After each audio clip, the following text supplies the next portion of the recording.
My hands were shaking as I stared at the piece of paper Tommy had just slipped across the dinner table. The words were written in his messy, 8-year-old handwriting, but they hit me like a punch to the stomach. "Don't eat the cake Dad made. Come to my room." I looked up at my son, and the fear in his brown eyes made my blood turn cold. Tommy wasn't the type of kid to play pranks or make up stories. He was serious, careful, the kind of child who thought before he spoke. And right now he looked terrified. "Sarah, honey, you look pale." David's voice came from the kitchen, warm and caring like always.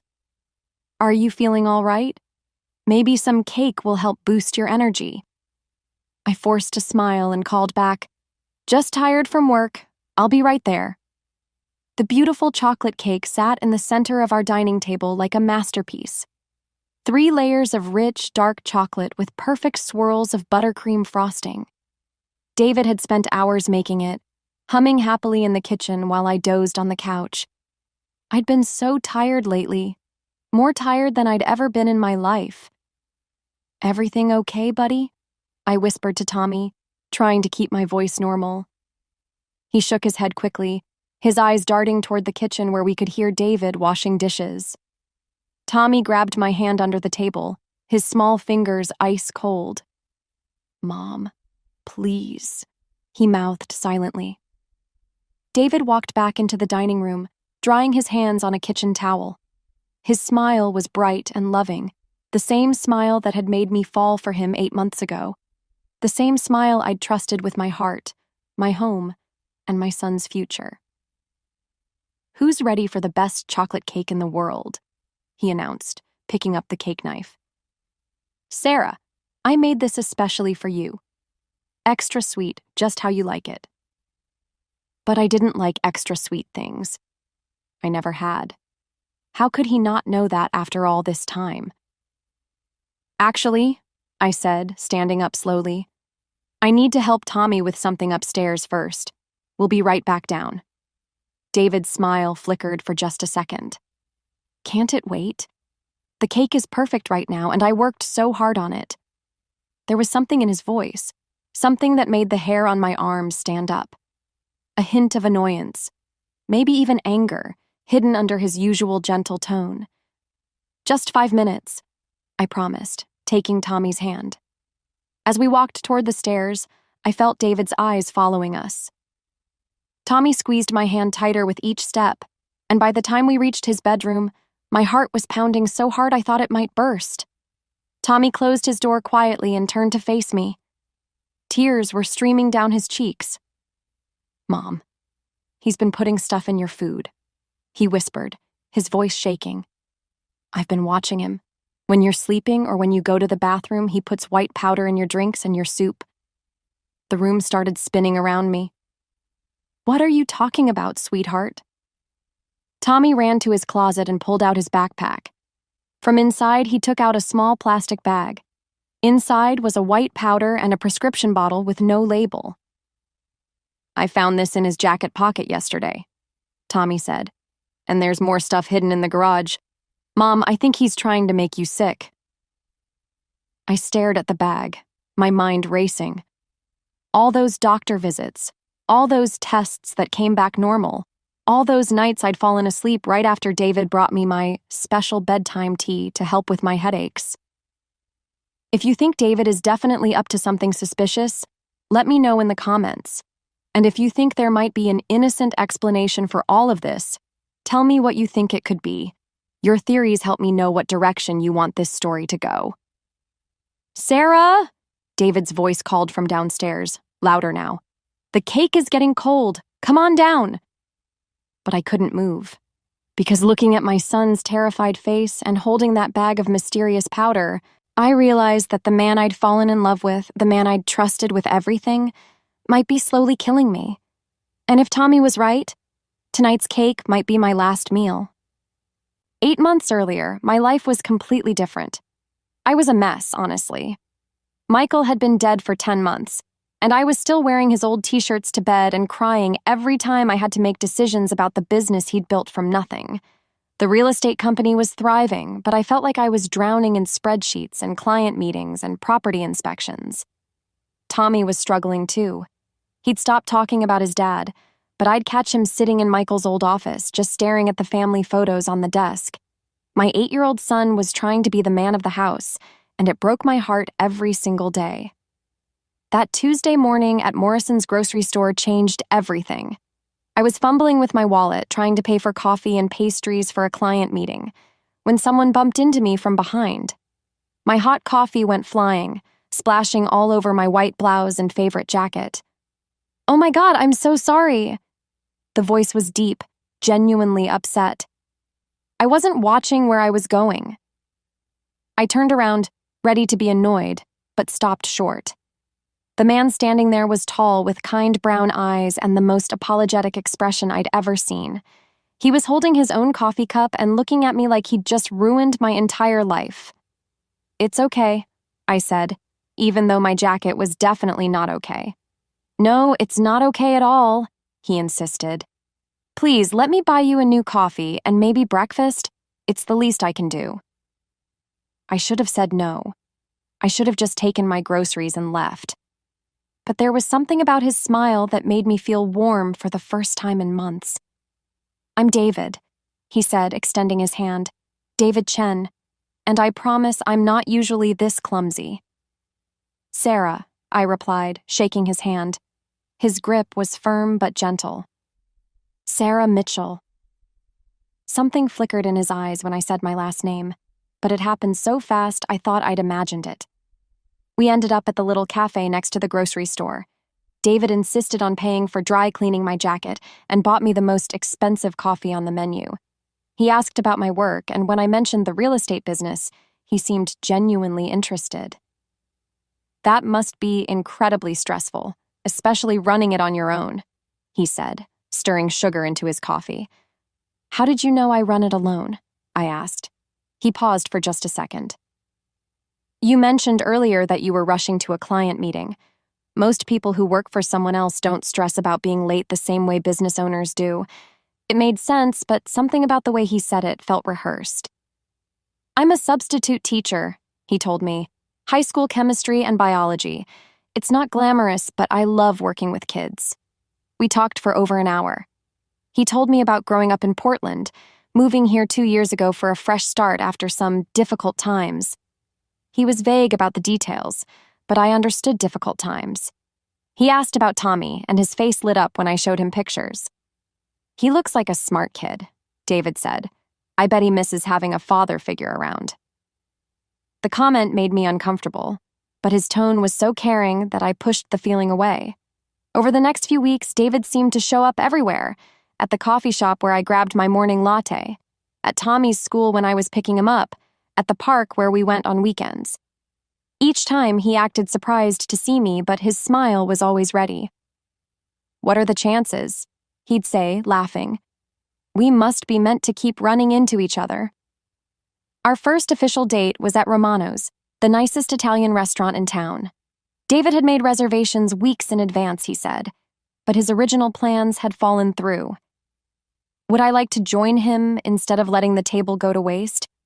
He was the perfect gentleman.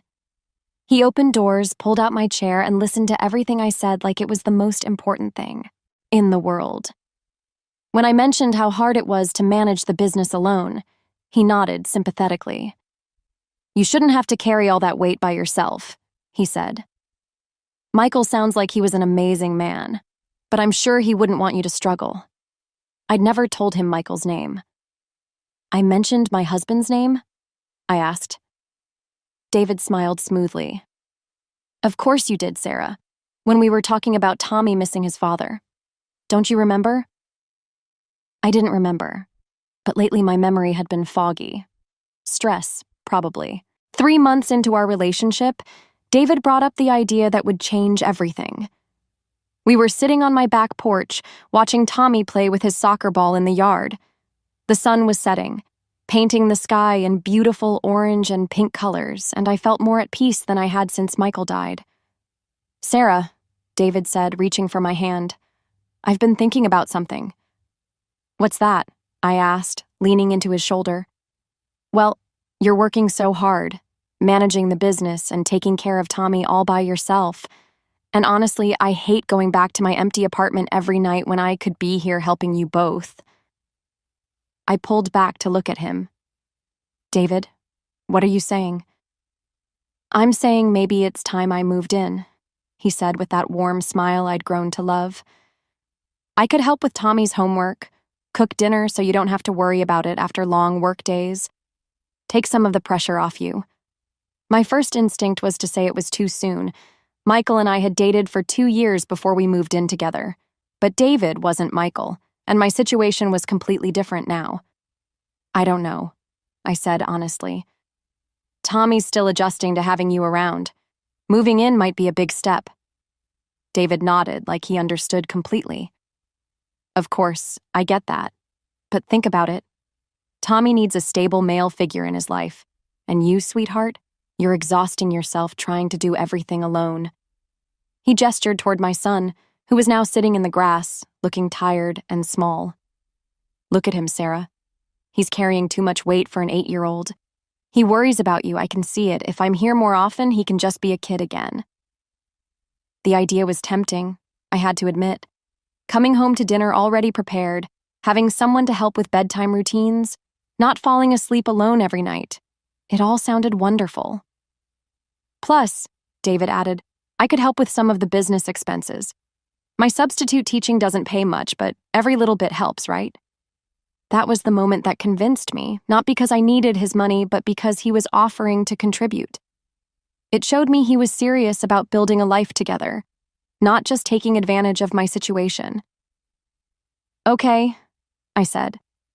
Let's try it. David's face lit up like Christmas morning. Really? Really. But we take it slow with Tommy, okay? This is his home too. Absolutely, David agreed, kissing my forehead. We'll make this work, Sarah. I promise. The next weekend, David officially moved in. He didn't have much. A few boxes of clothes, some books, kitchen supplies, and a toolbox. For someone in his 30s, it seemed like very little.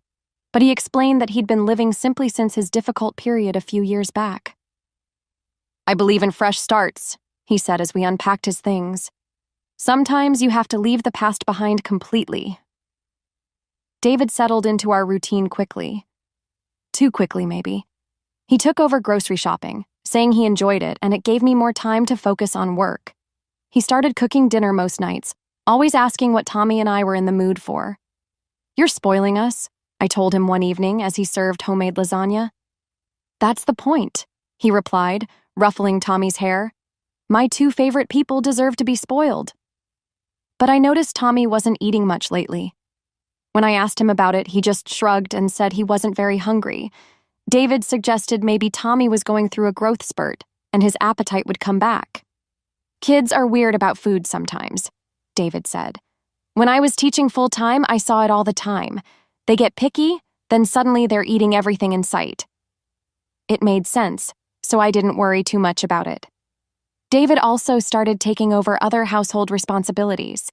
He did the laundry, cleaned the bathrooms, and even organized my home office. You don't have to do all this, I protested one day, finding him scrubbing the kitchen floor. I want to, he insisted. Sarah, you've been carrying the world on your shoulders for months. Let me help carry some of the weight. Around this time, I started getting headaches. Not terrible ones, but persistent, nagging pain that made it hard to concentrate during client meetings.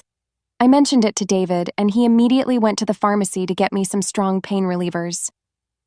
Probably just stress, he said, handing me the bottle. Your body is finally relaxing now that you have help. Sometimes that causes headaches while you adjust. He was probably right. I'd been wound so tight for so long that my body probably didn't know how to handle not being constantly worried about everything. 2 months after David moved in, I should have been happier than I'd been since Michael died. David was everything I thought I wanted.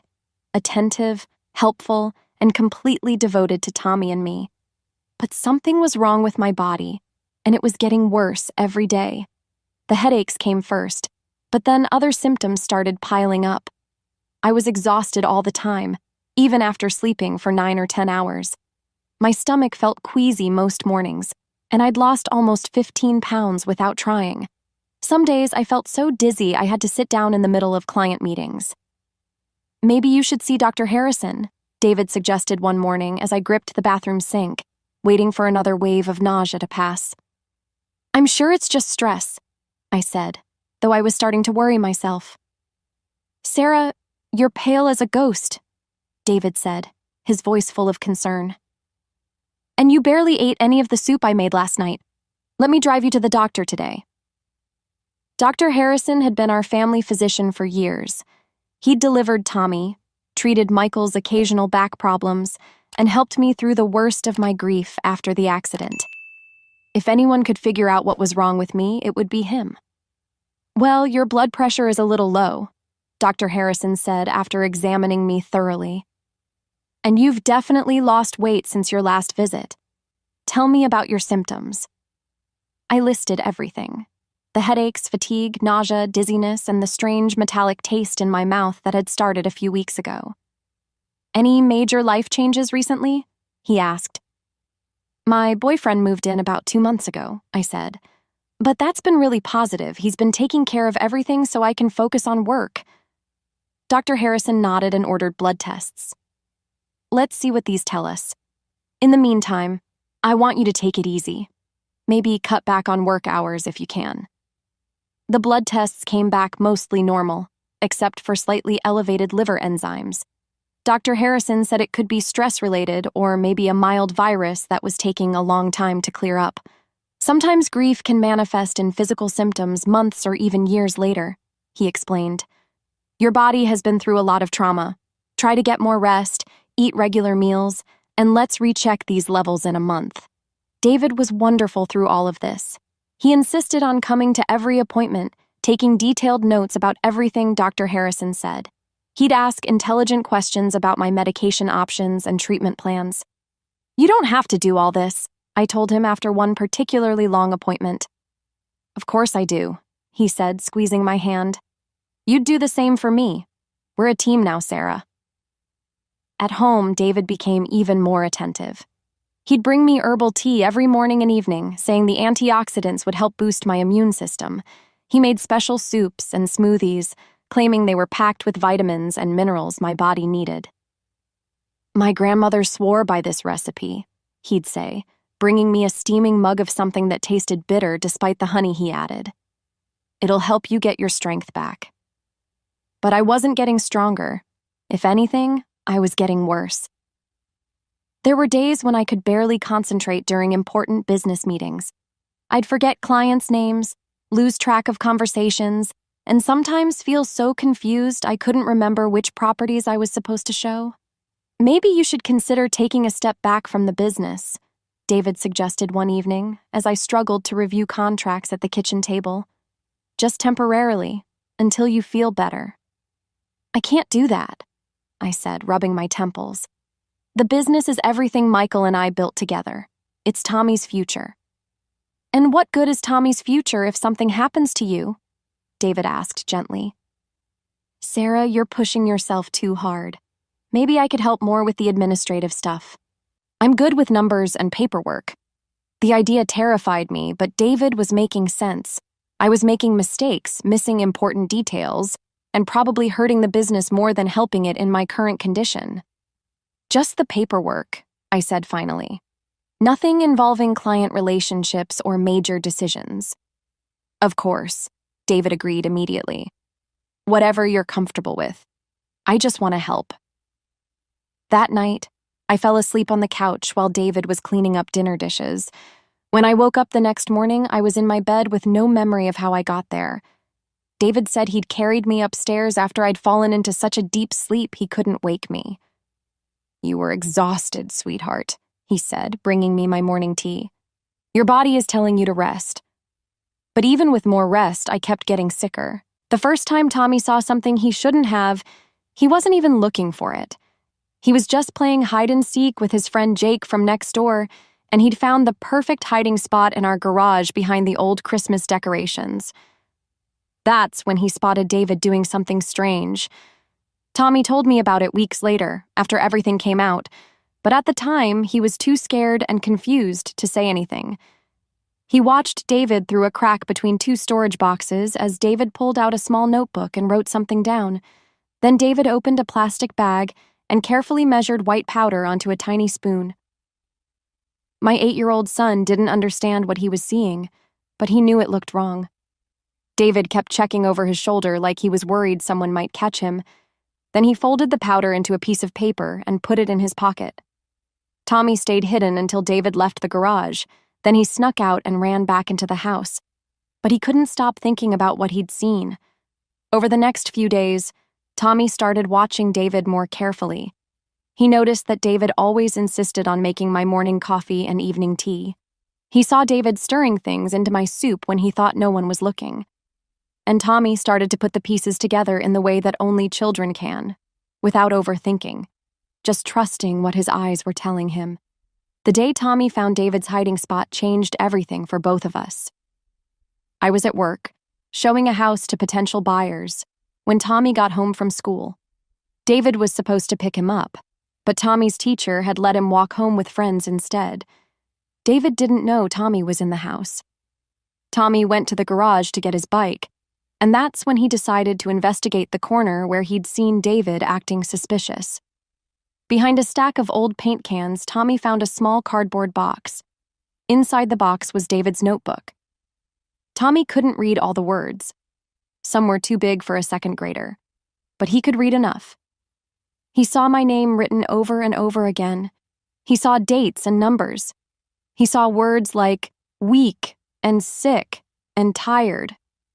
There were also several small bottles with labels that had been scratched off, and plastic bags with different colored powders.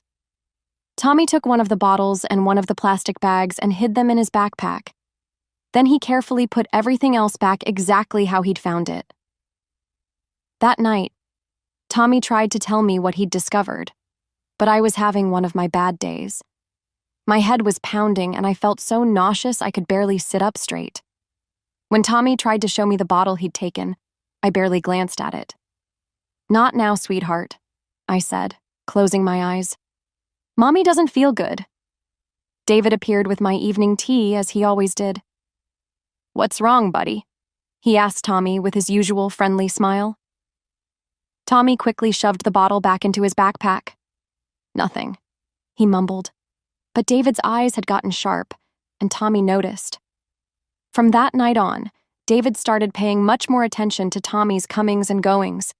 He'd ask where Tommy had been after school, what he'd been doing in his room, whether he'd been playing in the garage. "Just keeping track of our boy," David would tell me with a laugh when I mentioned that he seemed to be questioning Tommy a lot. Kids can get into trouble if they're not supervised properly. Tommy became quieter around David after that. He stopped joining us for the science experiments David liked to do in the garage. He started spending more time in his room, and when I asked him why, he just said he had homework to do. One evening, I found Tommy standing outside the kitchen door, listening to David talk on the phone. When I asked him what he was doing, Tommy looked scared. "Mom," he whispered. David was talking to someone about finishing something this week, and he said something about a kid being suspicious. I thought Tommy was just being imaginative, maybe feeling left out or jealous of the attention I was giving David. Kids sometimes made up stories when they felt their parents' focus was elsewhere. "David loves you, Tommy," I told my son. "He's just trying to take care of both of us." But Tommy shook his head. "Mom, I don't think David is who you think he is." Looking back now, I realized Tommy had been trying to protect me for weeks. He'd been watching, gathering evidence, and trying to find a way to warn me that the man I trusted was slowly destroying our lives. My 8-year-old son was the only one who saw the truth while I was too sick and too trusting to recognize what was happening right in front of me. The week David decided to make his final move, I was sicker than I'd ever been in my life. I could barely get through a full workday without needing to rest, and even simple conversations left me exhausted and confused. My hands shook constantly, and I'd started losing chunks of time. Sometimes forgetting entire conversations or waking up with no memory of how I'd gotten to bed. David suggested I see Dr. Harrison again, but this time he had a different concern. "Sarah, I think we need to talk about updating your will." he said one morning as I struggled to keep my coffee down. I know it's not pleasant to think about, but with your health problems getting worse? The thought hadn't even occurred to me. Michael and I had drawn up basic wills years ago, leaving everything to each other and then to Tommy. After Michael died, I'd been too overwhelmed to think about updating anything. I don't want to pressure you, David continued, sitting down beside me and taking my shaking hand. But if something happened to you, what would happen to Tommy? Who would take care of him? Who would manage the business? The questions hit me like ice water. Tommy would go to my sister in California, according to the old will, but she had 3 kids of her own and barely knew my son. The business would probably have to be sold, and Tommy's future security would disappear. I've been thinking about this a lot, David said gently. And I know we haven't been together very long, but I love you and Tommy like you're my own family. If you're comfortable with it, maybe we should make some legal arrangements, just to protect Tommy's future. Over the next few days, David brought up the subject repeatedly. He'd found a lawyer who could draw up new documents quickly. He researched guardianship laws and life insurance policies. He even looked into trust funds that would protect Tommy's inheritance. You're so sick, sweetheart, he'd say, stroking my hair when I was too weak to get out of bed. I just want to make sure you have peace of mind. You shouldn't have to worry about Tommy's future when you're trying to get better. The lawyer David found was efficient and professional. She explained everything carefully, though my foggy brain had trouble following all the legal language. The new will would make David Tommy's guardian and give him control of the business until Tommy turned 18. There was also a life insurance policy that would pay off the house and provide additional security. This is very generous of Mr. Chen, the lawyer noted. Taking on responsibility for a child and a business is a significant commitment. David squeezed my hand. Sarah and Tommy are my family now, he said. I'd do anything for them. I signed the papers on a Thursday afternoon, my signature shaky but legal. David witnessed everything and made copies for his own records. There, he said, kissing my forehead. Now you can focus on getting well without worrying about anything else. That evening, David seemed happier than I'd seen him in weeks. He hummed while cooking dinner and kept checking his phone, smiling at whatever messages he was receiving. Good news? I asked weakly from the couch. Just work stuff, he said. A teaching opportunity might be opening up in another district. Better pay, more stable hours. Something about his tone made me uncomfortable, but I was too tired to think about it clearly. David insisted on making a special dinner that night. My favorite chicken and rice, though I couldn't remember ever telling him it was my favorite. He also announced he had a surprise for dessert. I'm making you a chocolate cake, he said proudly, from scratch, just like my grandmother used to make. It's going to help you feel so much better. I tried to tell him I wasn't hungry, that my stomach couldn't handle rich food, but David was already pulling ingredients from the pantry. Trust me, he said, his back turned to me as he measured flour and sugar. This recipe is special. It's exactly what you need right now. While David baked, I dozed fitfully on the couch. I kept hearing him talking on the phone in low voices, though he'd stop whenever I stirred. Tommy was unusually quiet, staying in his room even when David called him for dinner. He's probably just tired from school, David said when I mentioned Tommy's absence. Growing boys need their rest. But when Tommy finally came downstairs for dinner, he looked pale and scared. He picked at his food and kept glancing between David and me with worried eyes. Everything okay, buddy? David asked, his voice cheerful but his eyes watchful. Tommy nodded quickly but didn't speak. The cake David made was beautiful, 3 perfect layers with rich chocolate frosting. He'd even written, "Get well soon, Sarah," in elegant script across the top. This looks amazing, I said, though the sight of all that sweetness made my stomach turn. It's going to make you feel like a new person, David promised, cutting generous slices for all of us. I guarantee it. In Tommy's bedroom, with that plastic bag of white powder in my trembling hands, everything suddenly became crystal clear. The fog that had been clouding my mind for months lifted just enough for me to understand the horrible truth. David had been poisoning me slowly, systematically, waiting for the perfect moment to finish what he'd started. "Tommy," I whispered, pulling my son close to me. "Tell me everything you know. Everything." With tears streaming down his face, Tommy opened his backpack and pulled out David's notebook. The pages were filled with dates, dosages, and observations about my declining health. I saw my name written over and over again, followed by words that made my blood run cold. Weaker today. Memory issues increasing. Ready for final phase. But it was the phone number written on the back page that made everything click into place. Next to it, David had written, "Lisa, split 50-50 after." "Tommy, have you ever heard David mention someone named Lisa?" I asked. Tommy nodded. "He talks to her on the phone sometimes when he thinks I'm not listening. He always goes outside or to the garage when she calls." My hands shook as I flipped through more pages of the notebook. David had been tracking my symptoms like a scientist monitoring an experiment. He'd calculated exactly how much poison my body could handle before I'd become suspicious. And he'd been building up to tonight. The night he'd give me enough to finish the job. "Mom, there's more," Tommy whispered, pulling out his phone. "I recorded him yesterday when he didn't know I was home." Tommy had learned to use the voice recorder app on his phone, and what I heard made my stomach drop to the floor. David's voice, clear and cold, talking to someone named Lisa. "Tomorrow night," he was saying. "The cake will have enough to make it look like her heart just gave out. All that stress from being sick for months, very believable. And I've got legal guardianship of the kid and control of the business. We can be out of state by the weekend."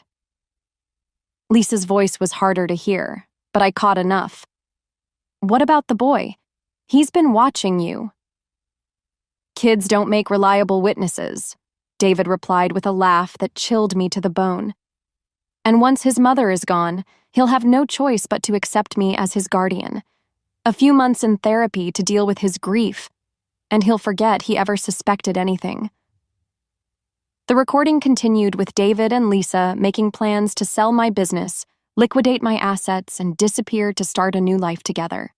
They talked about my death like it was a minor inconvenience they had to handle before their real life could begin.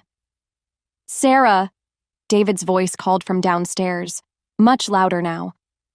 "Come on, the cake is perfect. Tommy, bring your mom down here right now." I looked at my son, my brave, observant, protective son who had been trying to save my life for weeks while I was too sick and trusting to listen. "Tommy, I need you to do exactly what I tell you," I said, my voice stronger than it had been in months. "We're going to get out of here, but we have to be smart about it." I grabbed my purse and car keys from my dresser. Tommy stuffed the evidence back into his backpack, and I helped him climb out his bedroom window onto the small roof over our back porch. We'd practiced this escape route years ago during fire safety lessons, never imagining we'd need it to escape a murderer living in our own home. As we climbed down from the roof, I could hear David getting angry inside the house. "Sarah, where are you? The cake is getting cold. I worked so hard on this." We made it to my car just as David appeared at Tommy's bedroom window. His face changed completely when he saw us, the mask of caring boyfriend disappearing to reveal something cold and calculating underneath. "Sarah, wait!" he called out, but we were already backing out of the driveway. As I drove toward the police station with shaking hands, Tommy reached over and squeezed my arm. "Mom," he said quietly, "I was so scared you were going to eat that cake." "You saved my life, sweetheart," I told him, tears streaming down my face. "You saved both our lives." Behind us, David was probably realizing that his perfect plan had just crumbled, thanks to an 8-year-old boy who loved his mother enough to pay attention when nobody else would. The man I'd trusted with my heart, my home, and my son's future had been planning to murder me for money. But Tommy's courage and love had given us both a chance to escape and start over. This time, I'd be much more careful about who I let into our lives.